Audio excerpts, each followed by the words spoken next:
CMR shopping mall ప్రపంచ స్థాయి shopping అనుభూతి ఇప్పుడు మన పార్వతీపురంలో డిసెంబర్ 5న గొప్ప ప్రారంభం.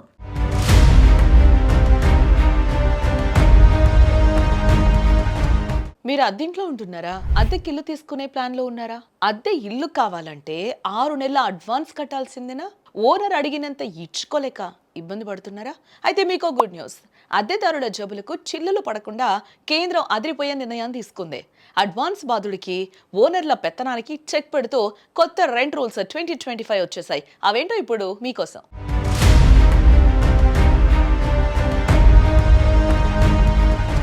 కేంద్రం తీసుకొచ్చిన కొత్త అద్దె నిబంధనలు అద్దెదారులకు యజమానులకు మధ్య స్పష్టతను ఇస్తూ ఉన్నాయి. ఇందులో ప్రధానంగా చెప్పుకోవాల్సింది ఏంటంటే డిజిటల్ అగ్రిమెంట్.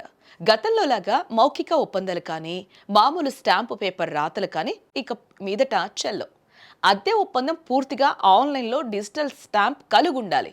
అద్దెకు దిగిన 60 రోజుల్లోపే ఈ ప్రాసెస్ మొత్తం పూర్తి చేయాలి.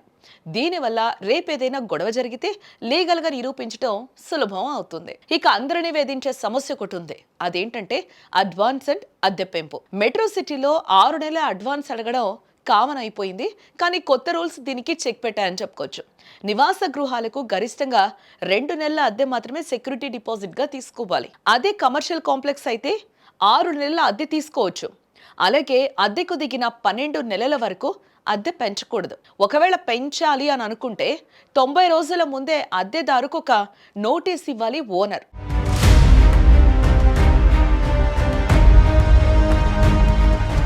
మరో కీలకమైన అంశం ఏంటంటే రిపేర్స్ అండ్ ఖాళీ చేయడం. అద్దె ఇంట్లో ఏవైనా మేజర్ రిపేర్లుంటే అద్దెదారులు ఫిర్యాదు చేసిన 30 రోజుల్లోగా యజమాని వాటిని బాగు చేయించాలి.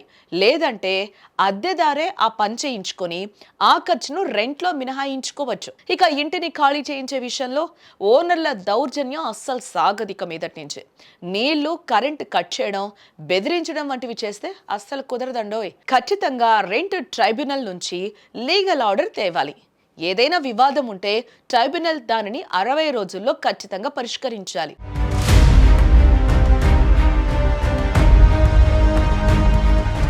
అయితే ఇక్కడ ఒక చిన్న మెలికుంది. కేంద్రం 2021లోనే మోడల్ టెనెన్సీ చట్టం తెచ్చింది. యూపీ, తమిళనాడు సహా 14 రాష్ట్రాలు దీన్ని ఆమోదించడం జరిగింది. రూల్స్ పేపర్ మీద అద్భుతంగా ఉన్నాయి కానీ క్షేత్రస్థాయిలో పరిస్థితి వేరు కదా. 100లో 80 మందికి అసలు ఇలాంటి రూల్స్ ఉన్నాయని కూడా తెలీదు.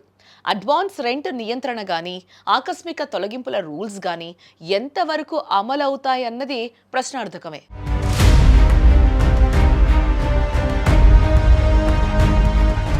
ప్రభుత్వాలు కేవలం చట్టాలు తెచ్చి వదిలేయకుండా ప్రజల్లో ఒక అవగాహన కల్పిస్తేనే అద్దెదారులకు నిజమైన ఆర్థిక ఉపశమనం కలుగుతుందని నిపుణులు కూడా చెప్తూ ఉన్నారు. కాబట్టి ఈ వీడియోను అద్దె ఇంట్లో ఉన్నవారికి లేదా అద్దె ఇల్లు తీసుకునే వారికి ఖచ్చితంగా షేర్ చేయండి. ఇది మీకు కూడా వర్తిస్తుంది.